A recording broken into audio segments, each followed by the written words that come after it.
This is one of two houses which has held the title of Smethwick Hall. This was the original one, built about 1660 in Raybone Lane.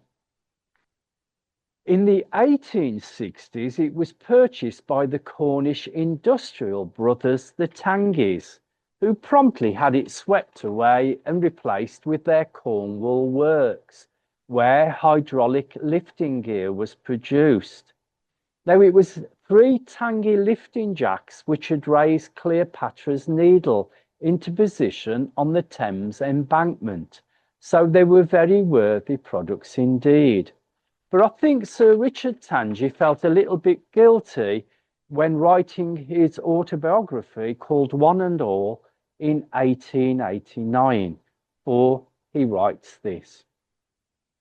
At Smethwick, near Birmingham, stands the great industrial establishment known the world over as the Cornwall Works. Had Ruskin known this place 30 years ago and was to return now, doubtless his anger would be kindled, and he would curse those who had invaded the pleasant meadow and turned the cherry orchard and flower garden into a place where nothing is heard but the hissing of steam, the clanging of iron, and the perpetual thud of the steam hammer. Right, I'm going to take you back to your school history lessons now. Let's see if you paid attention in them.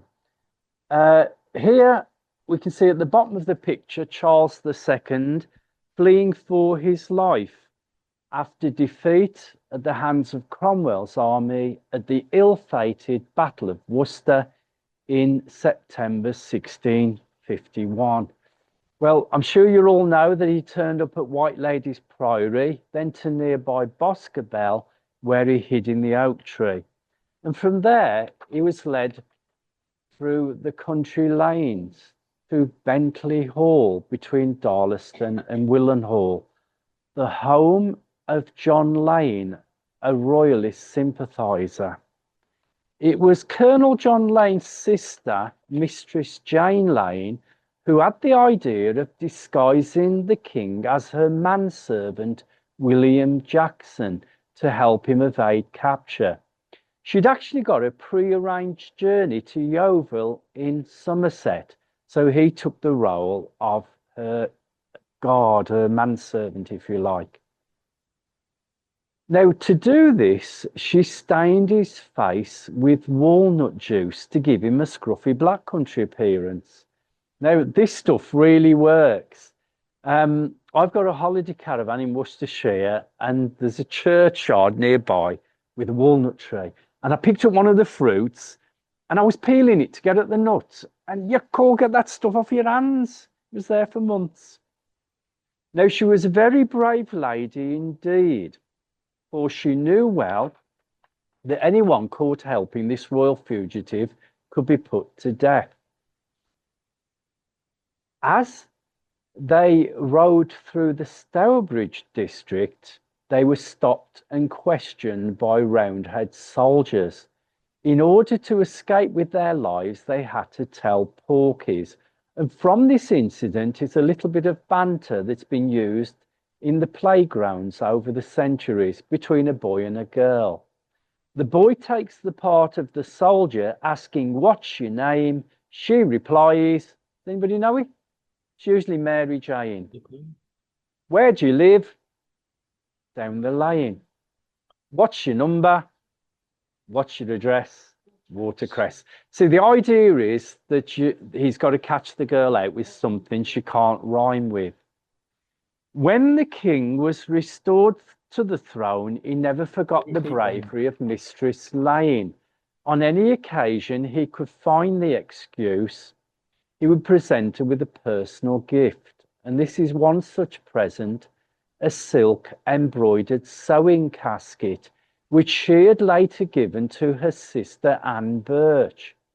It went through the lineage of the Birch family, and in 2007 it came up for auction at Bonhams, where it realised £14,500, a gift from a grateful king.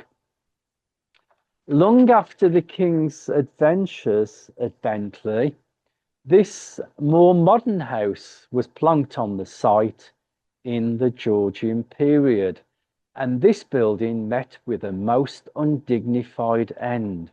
But in the next astonishing picture, we see the last owner had sunk a coal mine under the front lawn, which literally undermined the property. And I'm so sad to show you the 1929 demolition of Bentley Hall. Portway Hall was built in Newbury Lane at Albury in 1670 for Daniel Johnson, an ironmaster nicknamed Ironsides. The Johnsons were cousins to the Cromwell family. In 1688, Oliver Cromwell's mummified head had been stolen from the pike on which it was exhibited, and legend had it the Johnsons had reclaimed their cousin and secreted the head in a brass casket in the grounds of Portway. Now, Portway Hall also met with an undignified end because in 1970 it was converted into a seedy lap dancing club. Oops. It was eventually demolished in 1976, and I have to tell you, they never did find Cromwell's head.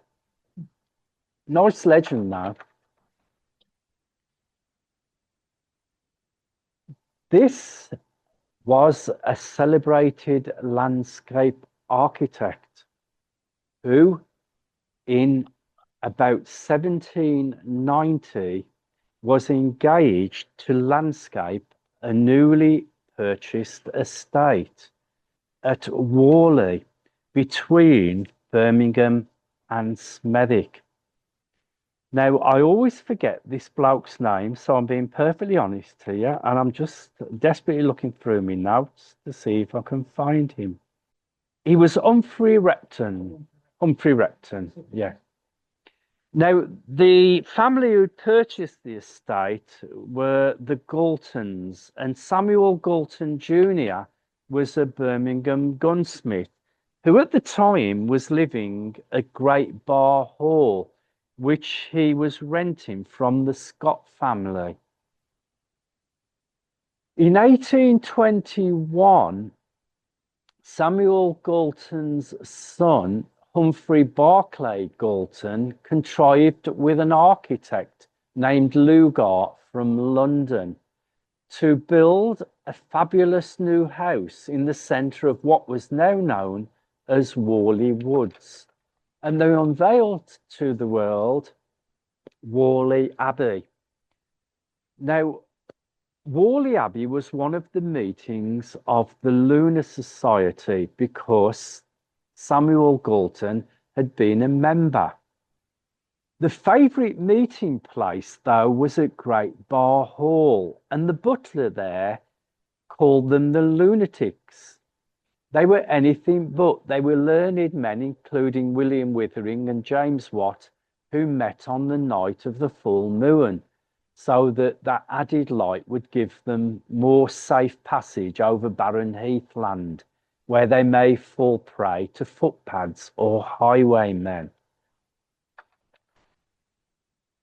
But this was Worley Abbey, and if I put my Wednesbury loyalties aside, I have to say I do like Gothic architecture, so this would be my second choice of my favourite lost mansion house.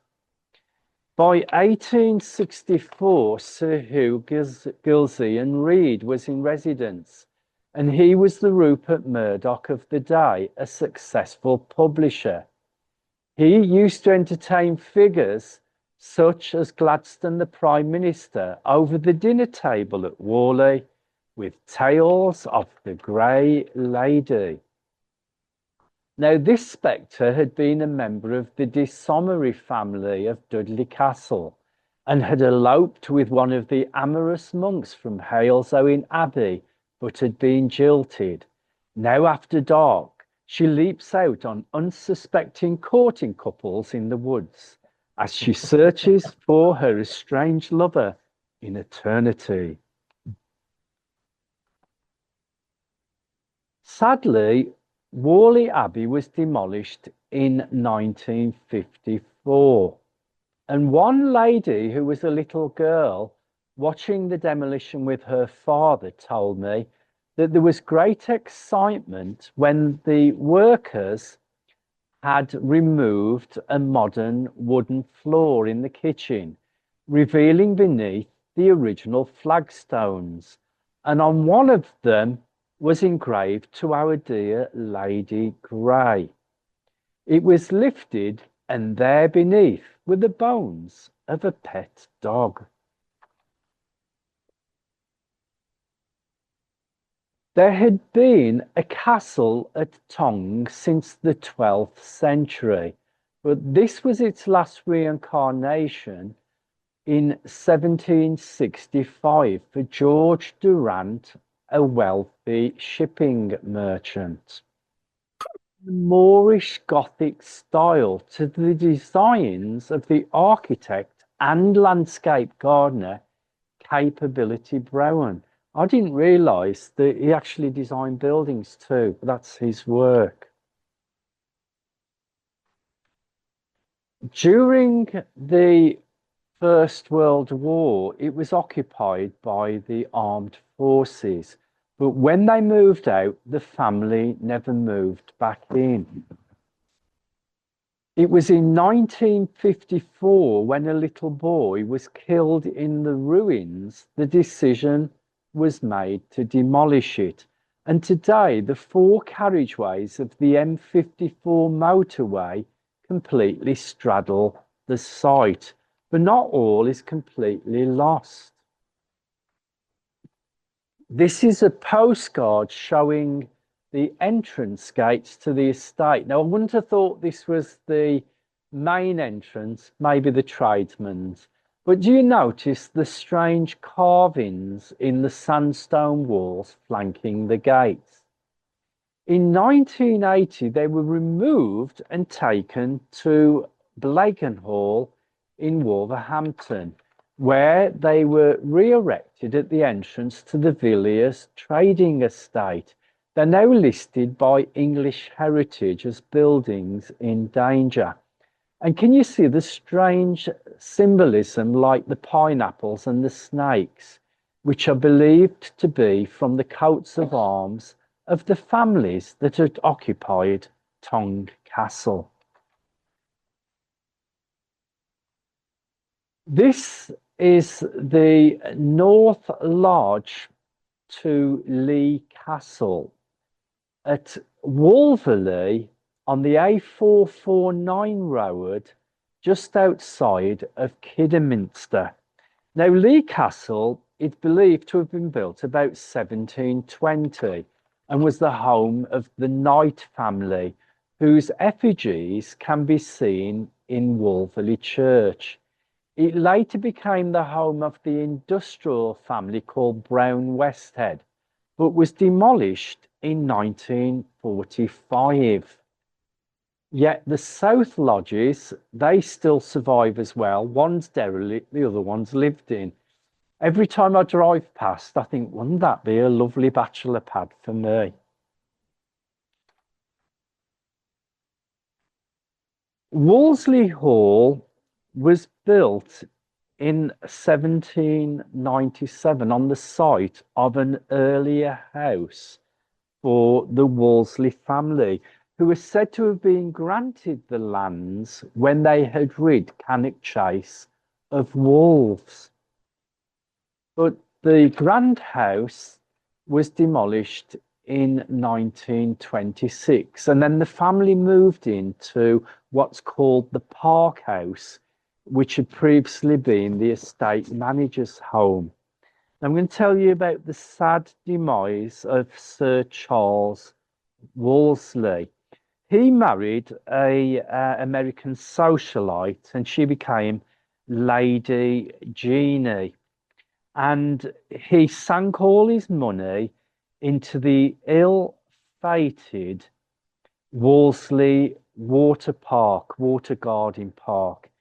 And in 1993, I think it was thereabouts, it was 1996, the banks called in his debts and he was made bankrupt.